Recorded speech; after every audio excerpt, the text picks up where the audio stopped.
प्रिय बच्चों, आपके अपने YouTube channel future maker study centre में स्वागत है। तो चलिए आज आप लोगों को क्लास 12 मैथमेटिक्स का एक्सरसाइज 4.4 लेकर के आए हैं। तो इसमें बाबू कह रहा है कि निम्नलिखित सारणिकों के अवयवों के उप सारणिक एवं सहखंड लिखिए। निम्नलिखित सारणिकों के अवयवों के, अवयव का नाम नहीं दिया है, तो अवयव का नाम नहीं दिया है मतलब सभी अवयवों के, तो सभी अवयवों के उप सारणिक भी निकालना है और सहखंड भी निकालना है। तो इसमें हम लोग देखेंगे कि सबका उप सारणिक भी और सबका सहखंड भी। तो देखिए इसका उप सारणिक, तो 2 का उप सारणिक क्या होगा, m। ये किस पंक्ति में है, पहला पंक्ति और पहला स्तंभ, तो पहला पंक्ति पहला स्तंभ। तो इसका उप सारणिक लेंगे तो इसका पंक्ति और स्तंभ छोड़ दो, क्या बचा 3, कोई दिक्कत। इसके बाद ये -4 का उप सारणिक m, पहला पंक्ति और दूसरा स्तंभ, पहला पंक्ति दूसरा स्तंभ। तो इसका पंक्ति और स्तंभ छोड़ दो तो क्या बचा 0। इसके बाद 0 का उप सारणिक m, कौन पंक्ति दूसरा, स्तंभ कौन है पहला, तो इसका उप सारणिक, तो इसका पंक्ति और स्तंभ छोड़ दो तो क्या बचा -4। इसके बाद इसका उप सारणिक 3 का उप सारणिक, तो m, दूसरा पंक्ति दूसरा स्तंभ, तो 2 2। तो इसका उप सारणिक, तो इसका पंक्ति स्तंभ छोड़ दो, क्या बचा 2। अब ध्यान दीजिए उप सारणिक निकल गया, अब हमको निकालना है क्या, सहखंड निकालना है। तो 2 का सहखंड अब लिखेंगे, चूंकि 2 का सहखंड यानी कि A11, A11 तो हो जाएगा -1 के पावर 1 + 1, 1 + 1 M11। यहाँ ध्यान दीजिए -1 के पावर 2 तो यानी +1 गुणे M11 का मान क्या आया है, देखिए 3, तो 3 एकम 3। फिर -4 का सहखंड A12, -4 का A12, -1 के पावर 1 + 2 M12, -1 के पावर 3 2 1 3, तो -1 के पावर 3 है तो ये -1 गुणे M12 के मान, M12 के मान क्या है 0 है, 0 में किसी से गुणा कर देंगे 0। अब इसी तरह देखेंगे कि 0 का उप सारणिक, अरे उप सारणिक नहीं सहखंड A21, तो -1 के पावर 2 + 1 M21, तो -1 गुणे M21, तो M21 का मान -4, --+4। इसके बाद बाबू हम लोग देख लेते हैं 3 का A22, -1 के पावर 2 + 2 M22, -1 के पावर 4 यानी +1 गुणे M22 का मान 2 2 एकम 2 N7। इस तरह से बाबू पहला का दूसरा भी आप लोग बना लीजिएगा, कोई दिक्कत नहीं है। अब हम लोग देखते हैं 2 नंबर क्वेश्चन। तो दूसरा में भी यही है कि सारणिकों के उप सारणिक और सहखंड निकालना है। तो दूसरा का पहला देख लेते हैं। तो दूसरा का पहला क्वेश्चन दिया है, कह रहा है कि 1 0 0 0 1 0 0 0 1 ये दिया है। दूसरा भी इसमें दिया है, तो पहला बन जाएगा, तो दूसरा आप लोग निकाल लीजिएगा। देखिए इसमें 0 0 तो बहुत दिया है, तो सबका निकालना है। तो अब हम लोग संकेत नहीं लिखेंगे, मान लो कि 1 का, तो 1 का तो हम उप सारणिक भी निकालेंगे सबका, यानी 9 का उप सारणिक, तो 9 उप सारणिक और 9 सहखंड यानी कौ n/, 18 n/, आएगा। तो इसका उप सारणिक यानी M11, तो M11 इसका पंक्ति और स्तंभ छोड़ दो, तो ये बचा, तो हम लोग ले लेंगे 1 0 0 1 तो इसमें 1 1 में गुणा करो तो 1 माइनस 0 यानी कितना 1। M12 यानी M12 मतलब पहला पंक्ति दूसरा स्तंभ इसका, तो इसका पंक्ति स्तंभ छोड़ दो, तो इसका जब पंक्ति स्तंभ छोड़ेंगे तो क्या बचेगा ये वाला, तो 0 0 0 1, तो ये 0 हो गया, ये भी 0 0 आएगा। M13 पहला पंक्ति या तीसरा स्तंभ इसका, तो इसका जब लेंगे तो इसका पंक्ति छोड़ दो स्तंभ छोड़ दो तो ये बचेगा, तो 0 1 0 0, ये भी 0 ये भी 0, तो क्या आएगा 0। M हो जाएगा बाबू। इसका जब निकालेंगे तो कौन पंक्ति, दूसरा पंक्ति, स्तंभ कौन है पहला, तो जब ये लेंगे तो इसका पंक्ति छोड़ दो स्तंभ छोड़ दो तो ये बचेगा 0 0 0 1, तो इसमें गुणा 0, ये 0 हो जाएगा। M22 तो जब ये लेंगे तो इसका पंक्ति छोड़ दो स्तंभ छोड़ दो तो ये बचेगा, तो 1 0 0 1, तो इसमें गुणा करेंगे 1 माइनस 0 यानी 1 आएगा। इसी तरह से बाबू आप लोग सब निकाल सकते हैं। अब इसका निकाल लिया, अब आप लोग इसका निकाल लीजिएगा, तो इसका निकालिएगा तो M23, तो जब ये लेंगे तो इसका पंक्ति छोड़ दो स्तंभ छोड़ दो तो ये बचेगा 1 0 0 0, तो ये हो जाएगा 0, ये भी 0 यानी 0। तो इस तरह से आप लोगों को हम 6 को निकाले, 3 को और निकालना है, तो 3 को आप लोग क्या कीजिएगा निकाल कीजिएगा। तो अब बताइए कि सबका उपसारणिक आप लोग निकाल लेंगे। इसके बाद हम लोग क्या करेंगे कि इसमें सबका सहखंड निकालना है, कोफैक्टर निकालना है। कोफैक्टर भी आसान है, कुछ नहीं है। देखिए इसका A11 यानी इसका ना, तो कुछ नहीं करना है, इसका चिन्ह क्या होता है प्लस। आप लोगों को पता है कि plus minus plus minus plus minus plus minus plus, तो इसका चिन्ह क्या होता है बाबू प्लस। ऐसे भी पता है कि 1 1 2 सम आएगा तो इसका प्लस, तो इसका पंक्ति और स्तंभ छोड़ दो, तो यानी कि इसका प्लस है तो इसका पंक्ति स्तंभ छोड़ देंगे तो ये आएगा, इसका मान क्या आएगा 1 प्लस में। A12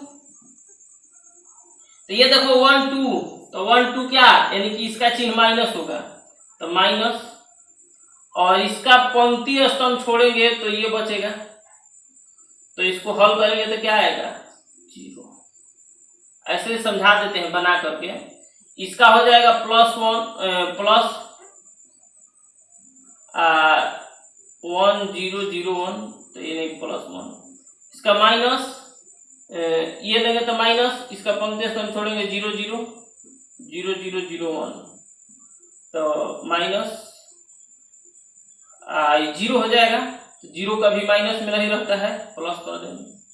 A13 तो इसका चिन्ह क्या होता है प्लस, तो प्लस लिख दो, इसका पंक्ति स्तंभ छोड़ दो ये बचेगा 0 0 1 0, तो 0 ये भी 0 0 प्लस में।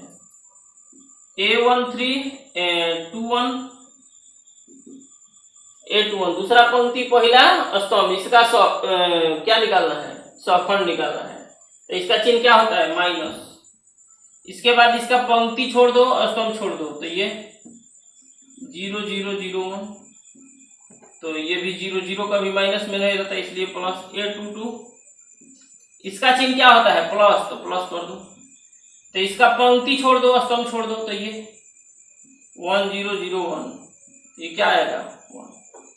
फिर A23 माइनस होता है इसका चिन्ह, इसका पंक्ति स्तंभ छोड़ दो, तो 1 0 0 0, ये माइनस 0 0 का भी माइनस नहीं है। इसके बाद 3 वो इसका भी मतलब इसका भी बारी बारी से सहखंड क्या करेंगे निकाल लेंगे। तो इस तरह से बाबू 1 नंबर और 2 नंबर क्वेश्चन हम लोग देख लिए। अब चलिए 3 नंबर क्वेश्चन देखते हैं जो आप लोगों को स्क्रीन पर दिख रहा है। तो इसमें बाबू कह रहा है कि दूसरी पंक्ति के अवयवों के सहखंडों का प्रयोग करके डिटर्मिनेंट का मान ज्ञात कीजिए। दूसरी पंक्ति के अवयवों के, देखिए दूसरी पंक्ति ये है, दूसरी पंक्ति ये है बाबू, और कह रहे कि दूसरी पंक्ति के अवयवों के सहखंडों का प्रयोग करके इस डिटर्मिनेंट का मान ज्ञात करना है। इसका मान ज्ञात करना बहुत आसान है, विस्तार भी करके निकाल सकते हैं, लेकिन इसमें कंडीशन दे दिया है कि दूसरी पंक्ति के अवयवों के सहखंडों का प्रयोग करके इसका मान ज्ञात कीजिए। अगर विधि दे दिया है, इस विधि से अगर क्वेश्चन नहीं बनाएंगे तो हम लोगों को नंबर मिलने वाला नहीं है। तो हम लोगों को जिस विधि से कह रहा है उसी विधि का प्रयोग करके बनाएंगे तो हम लोगों को नंबर मिलेगा। तो इसके दूसरी पंक्ति के सभी अवयवों का सहखंड निकालना है, क्योंकि इसके सहखंड का प्रयोग करके इसका मान निकालने को कह रहा है। तो हम लोग इसका सहखंड निकाल लेते हैं। तो लिखेंगे कि 2 का सहखंड, यानी कि ए क्या होगा, दूसरा पंक्ति पहला स्तंभ A21। तो क्या होगा बाबू यहाँ इसका, तो इसका ले लो कि -1 के पावर 2 + 1 2 + 1। इसका जब लेंगे तो इसका पंक्ति छोड़ दो और स्तंभ छोड़ दो, तो ये बचा 3 8 2 3। तो -1 के पावर 2 1 3 -1 और 3 3 में गुणा करेंगे 9 -16। 16 में से 9 घटा तो 7 हो जाएगा। तो -7 और माइनस में गुणा कर देंगे तो +7। इसके बाद हम लोग इसका 0 का ले लेते हैं। 0 का क्या हो जाएगा, कोफैक्टर का कोफैक्टर यानी कि A22। तो इसका चिन्ह क्या होता है, प्लस होता है, डायरेक्ट लिख दो प्लस, कोई दिक्कत नहीं। और इसका क्या करेंगे कि पंक्ति और स्तंभ छोड़ देंगे, तो 5 8 1 3।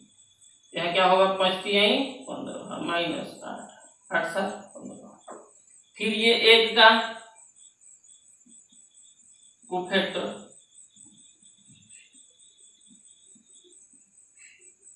A23। तो इसका पंक्ति स्तंभ छोड़ दो, तो इसका चिन्ह क्या होता है, -5 3 1 2।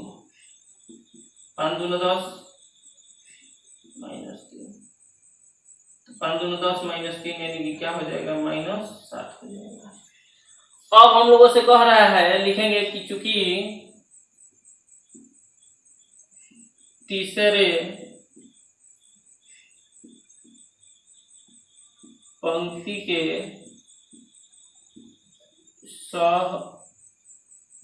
सहखंड के प्रयोग द्वारा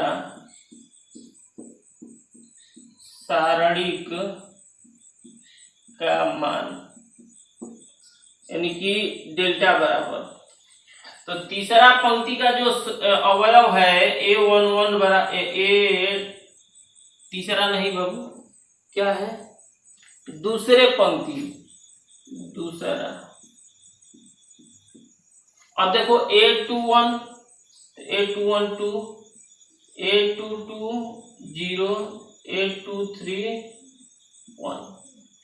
तो A21 A21 plus A22 A22 plus A23 A23 delta बराबर A21 का मान 2, A21 का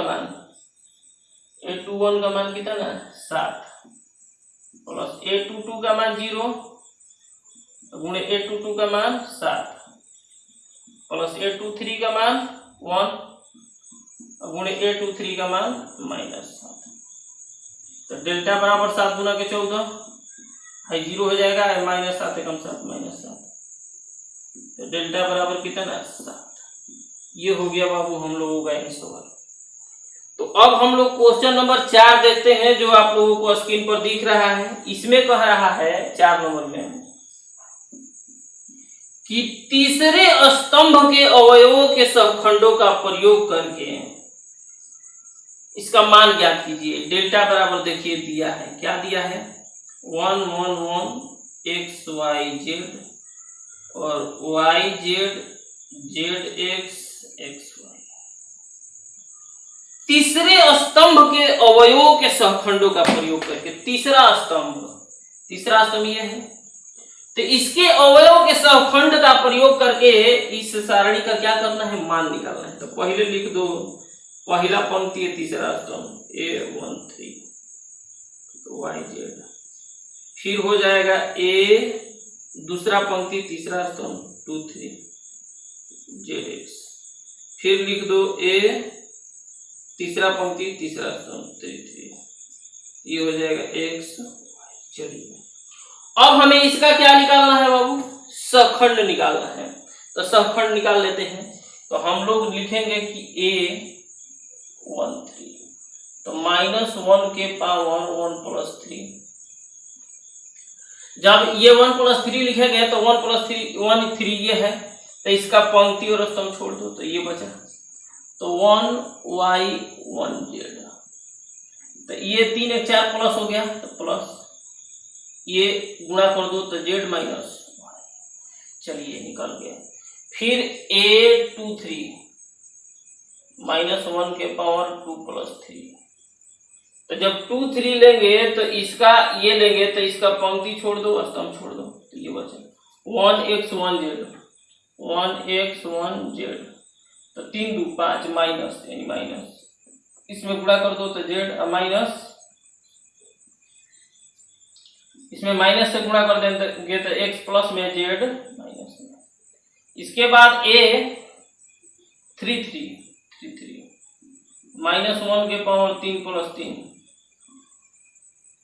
ये जब लेंगे तो इसका पंक्ति स्तंभ छोड़ दो, 3 3 यही ना है, तो ये लेंगे तो इसका पंक्ति स्तंभ छोड़ दो तो ये बचेगा। तो 1x 1y 3 3 6 सम आ गया, तो इसका प्लस आएगा प्लस y माइनस। अब हम लोग क्या करेंगे, कह रहे तीसरे स्तंभ के सहखंडों का प्रयोग करके सारणी का मान। तो लिखेंगे कि चूंकि तीसरे स्तंभ के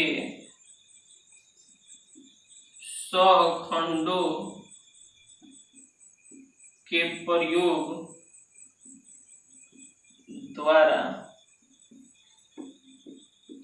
सारणिक का मान डेल्टा बराबर a13 a13 plus a23 a23 plus a33 a33।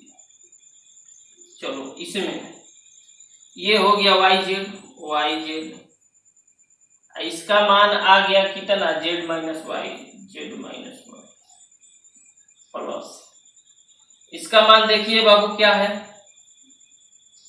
तो इसका मान देखते हैं हम लोग कि a23 का मान zx, और इसका मान क्या है a23, इसका मान है x - z प्लस a33 का मान xy, और a33 का मान हो जाएगा y - x। इसमें क्या करते हैं कि गुणा कर लेते हैं, तो इसमें गुणा करेंगे तो yz², फिर इसमें करेंगे तो -y²z, फिर इसमें करेंगे तो प्लस x²z, फिर इससे करेंगे तो -xz², फिर इसमें करेंगे तो प्लस xy², फिर इसमें करेंगे तो -x²। तो इतना बता दिए। अब इसके बाद हम यहाँ आगे देखते हैं, इसको सजाएंगे। तो देखिए अब इसको हम गुणनखंड करके सजा लेते हैं। तो इसमें सजाने के लिए सबसे पहले इस पर हम लोग विचार करते हैं कि इसको अगर हम लोग हल करते हैं, ऊपर पट्टी लगा करते x - y y - z z - x आना चाहिए। तो इसको गुणनखंड करने के लिए थोड़ा सेटिंग करना पड़ेगा बाबू। तो सेटिंग क्या करते हैं कि देखिए यहाँ x² z, यहाँ भी z है, यहाँ भी z है, लेकिन x² - y² हो जाएगा। तो इसको ऐसा करते हैं कि x² z, ये हो जाएगा -y² z। इसमें से अगर z कॉमन हो जाएगा तो x² - y²। तो अब ऐसा फिर सेटिंग करेंगे कि x - y आए। तो अब देखो कैसे x - y आएगा। यहाँ क्या करते हैं कि इसका तो काम कर दिए x² z और y² z। अब हम लोग देखते हैं कि इसमें x है, तो यहाँ क्या करेंगे कि -xz²,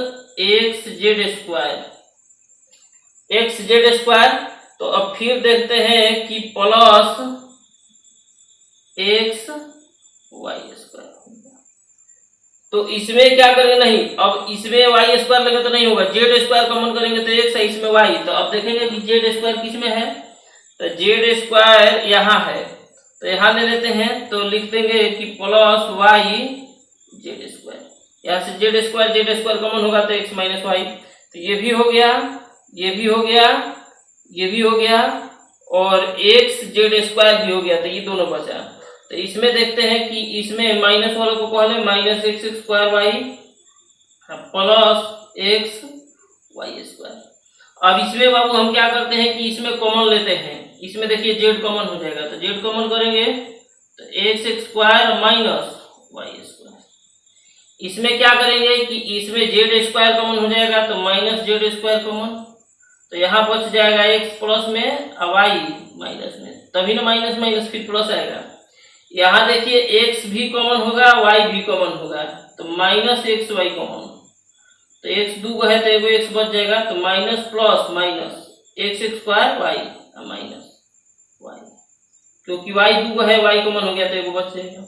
अब एक्स यहाँ देखते हैं बाबू, इसका हम क्या करेंगे कि इसको हम लोग तोड़ देंगे, तो तोड़ेंगे तो a square minus b square, तो यहाँ देखते हैं कि z a square minus b square, तो a plus b into a minus b minus z square, ये हो जाएगा एक्स माइनस वाई, और फिर यहाँ हो जाएगा माइनस एक्स वाई, यहाँ हो जाएगा एक्स माइनस वाई। अब इसमें से बाबू क्या करेंगे कि एक्स माइनस वाई तीनों में से कॉमन हो जाएगा, यहाँ आ जाते हैं, तो यहाँ एक्स माइनस वाई कॉमन, तो यहाँ ये बच जाएगा, तो बचेगा क्या, तो z into x plus y minus z square minus x Y.